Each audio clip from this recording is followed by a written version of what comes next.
The David Pakman Show at davidpakman.com. Welcome to the bonus show. A train carrying dozens of Republican members of Congress, including Paul Ryan, to their legislative retreat in West Virginia. Lovely place for a retreat, I hear, this time. Oh, yeah. After After the State of the Union, you need a retreat. It hit a truck. The train hit a truck, and one person died, tragically. The driver of the truck was killed, Donald Trump said yesterday afternoon. 6 people were transported to UVA's medical center, 1 in critical condition. 1 has been discharged. 4 are being evaluated. Multiple sources say that all of the members of Congress and their families were okay, other than minor injuries. And if you were worried, Pat, Paul Ryan is fine. It has been confirmed. I think one congressman had a concussion. Yeah. That was about it. Congressman Jason Lewis from Minnesota, had a potential concussion. Amtrak said that the train came into contact with a car that was on the tracks, and it was unable to stop. And, you know, this is actually, I have a friend who works for, I want to be as general as possible. He works somewhere in the United States for a train company. Okay. I'm not even going to say whether it's freight or passenger or whatever. And he has actually run a couple people over with the train, all deliberate suicides. Suicide attempts. And I don't think I would do well with that. And, you know, they're encouraged to take some time off when it happens and see a mental health professional, because, I mean, these people are doing this deliberately. They are standing or sitting in places where they know the train is not going to have time to stop. They are trespassing, usually beyond fences, in order to get on the track. It's really not your fault. Whoever was operating the train would have done it, but still, it would get to me. It would get to me. And it would be tragic alone if you were just on the train and experienced this whole thing and had to deal with everything after it. But the conductor is in the very front of the train. The engineer. The conductor is actually the person that grabs the tickets. Yeah, the engineer. Okay. But I thought the same thing. Coming, yes. You know?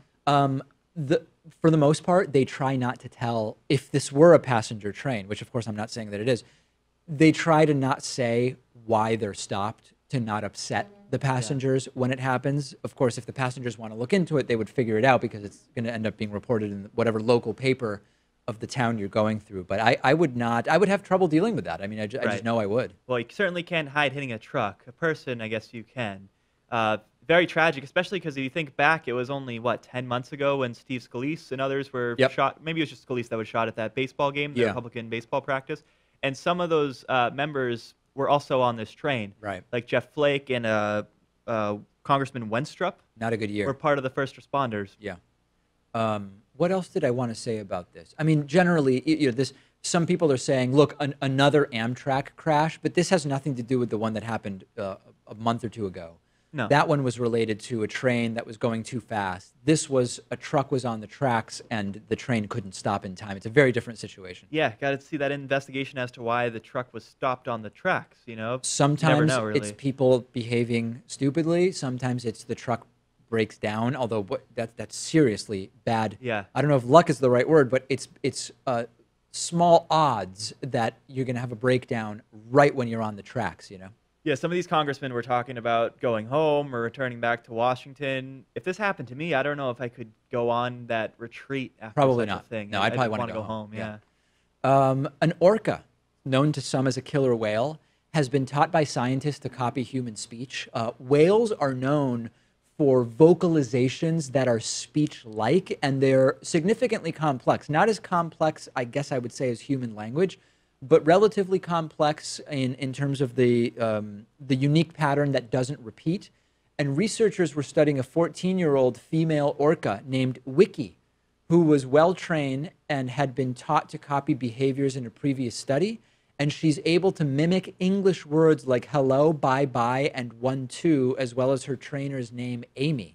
And they use their blowhole to make noises, almost like speaking out of your nose. So it's not perfect, but apparently it's very, very close to approximating that English language. This is very cool. Do you know if they're communicating with the words, or is it more like what a parrot does and they'll just repeat it over and over again? Do they know the right context to use these commands in? I don't know. That's a good question. That's a good question. That I think would be really telling. I mean, then we'd be communicating directly with these whales, and that would be fascinating. If it's mimicking the sound it hears the trainer make, That's one thing. Yeah. If it's using it to communicate the way whales communicate with their own vocalizations, that's a very, very different thing. And that's kind of what scientists are trying to figure out. They're trying to figure out, first of all, how much of the imitation can they do, but then also what's their learning process in their natural habitat? Because of course, whales are in many ways some of the smartest Earth creatures after humans. And I don't know how whale intelligence compares to other primates. Yeah, I wonder how it compares to dolphins too. Or dolphins are super well. intelligent. Yeah. But primates can't do this. They can't primates communicate cannot on do this. demand like this. No, at least not that we've been able to achieve so far. Although I like who how knows? it's our achievement. Us humans like to take credit for anything, don't we? Well, it's a partnership, I call it. Okay. We've achieved this with the whale. Okay, good. That's what I would say. Yeah.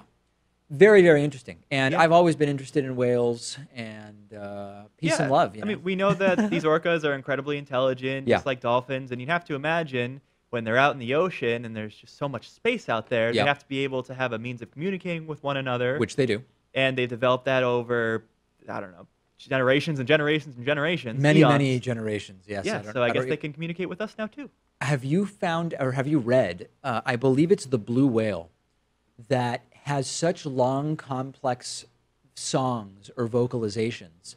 And remarkably, there will be periods where the vocalization is interrupted even for months at a time as the whales are migrating, and they will pick up the vocalization as a group in the exact same spot months later. It could be weeks later, but I'm pretty sure it's months later or something like that is my current understanding of the story. So they know exactly where they are. Or they left off. That's exactly right. That's crazy. That's interesting, right? Especially because, I mean, there aren't really a lot of landmarks, I'd imagine, at the bottom of the ocean. Oh, no. I'm talking about they pick up the song where they left it off. Oh, yeah. Not physically like okay. they start singing when they're in the same location. I mean, I got you now. In their migration around the oceans, they will stop the song and then they will restart the song exactly at that point in the song. Yeah, that's is equally what I mean. fascinating. Yeah. Apply what Pat said to what I actually said, and then it's going to all make perfect sense. Yeah. Anything else you want to say about whales or dolphins or porpoises? No, I got no further comment, I think, at this time. When I was down in Pensacola, Florida in June, visiting our friends from Ring of Fire, we were out on a boat exploring the shoreline on the edges of the Florida Panhandle and into Alabama, which is quite an interesting area. And we had, I don't know if it's called a pod or a group of 4 what I thought were dolphins, although we were told by people who know more were actually porpoises. Okay. And they were just hanging out while we were cool. sitting on the boat. Yeah. Would you ever do one of those whale watches things? They don't seem very entertaining to me, No. but everyone I've spoken to who has gone on one of these say that it's actually really entertaining. I know people who have gone out and don't see whales, and then you get a voucher to go back again for free until you hopefully see some whales. That's I don't. stupid. I get kind of seasick in particularly in open ocean. Down in Pensacola, we were like pretty protected, so I'd be hesitant to go out for 4 hours on a boat to maybe see nothing. I know. And just maybe get seasick. Not really my thing. No, I mean, it depends on if you ethically agree with this, but if you want to see a whale, you can go to the aquarium too. Yeah, I don't go to the aquarium. Right. It just never occurs to me. But they have whales at the Boston Aquarium? They have one in the Georgia aquarium, yeah. Oh. 1 or 2. Okay. If you've ever arrived late to work and apologized and thought that that was enough, you should sit down and listen to what a British lord did. Michael Bates arrived late to a meeting, apologized, and then offered his resignation from the House of Lords yesterday. And he apologized to the Baroness for his discourtesy for not being where he was supposed to be to start answering questions about important matters. And he said that it was inappropriate for him to be late and offered his resignation, even though it was only a few minutes late. The resignation was not accepted. No. But this is a proper British gentleman, isn't it? I think Trump could learn a lot from this. It is a step too far to offer your resignation. Actually, the crowd there at the House of Lords laughed and didn't take it seriously. They stopped him from leaving. And, of course, Theresa May wasn't going to accept his resignation over such a thing. Is it possible even the resignation was kind of also a joke?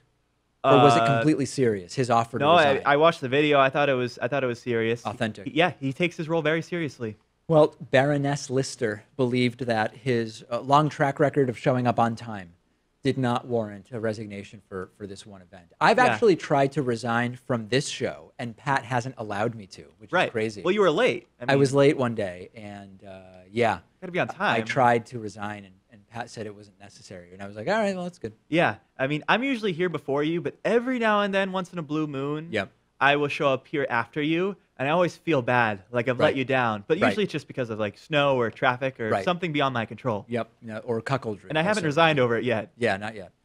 All right. So listen, anything else we want to say? Well, just quickly, I mean, could you imagine? We've been thinking about like what could make Donald Trump resign. Something with the Russia scandal, his approval ratings going down. Maybe just being late. Maybe would that do it for him? Maybe he was late to work one day. Listen, he only sleeps 4 hours a night. That's what he's done for 30, 40 years.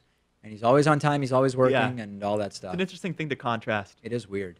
Briefly, I just want to mention, so at the David Pakman Show, we are on a bi-weekly payroll setup, and we now are going to have a little extra money in our paychecks. Yeah. Because of the Trump tax cuts. Yeah. I recently received payroll reports for the last payroll run, which is the first one, because it's February. Yeah. And so everybody's going to have a little bit more money. Although I'm still not totally clear whether in the end, after we file our tax returns in 2019 for 2018, it's going to be very personal, or in terms of, not personal as in private, but it's going to be very situationally specific, whether you actually end up paying a higher or lower effective tax rate depending on exemptions and deductions and all sorts of other stuff. I wonder what the filing is going to be like next year, too, because January was under one tax rate and the rest of the year was under another. I have to imagine that's kind of complicated. It's not that complicated. No, I mean, especially if you use a program like TurboTax or whatever, it'll be all set up for what you might have to do potentially is enter like January earnings and then rest of the year earnings or something like that. No, David, now we can just fill it out on a postcard and send it to the IRS. That's all you got to do. I do find it funny how at the State of the Union, Trump basically said, like, we've solved the tax problem merely by making a few adjustments to the tax brackets and deductions, when supposedly the problem of American taxes is it's just regulation and complexity, and they want to get it down to, if not a postcard, is a single page, etc. If that's the target, how is a tweak to the brackets and deductions and corporate tax rate, how does that count as solving the tax problem forever? It was weird. Yeah, I think he just wants to check that box off, right? I mean, I think back to Steve Bannon's whiteboard of accomplishments he wants to seek out. They crossed that off the list, and now it's done with. Steve Bannon's whiteboard was reminiscent of the movie A Beautiful Mind, when John Nash is in like a totally schizophrenic delusion. And I mean, that whiteboard was just absolutely nuts. When he cleaned out his office after being fired by John Kelly, do you think he brought the whiteboard with him? I'm not surprised. It was his whiteboard. I mean, he deserves it. Take it. All right, that's it for today. Tomorrow on the program, a lot of really great things. What else can I say? The David Pakman Show at davidpakman.com.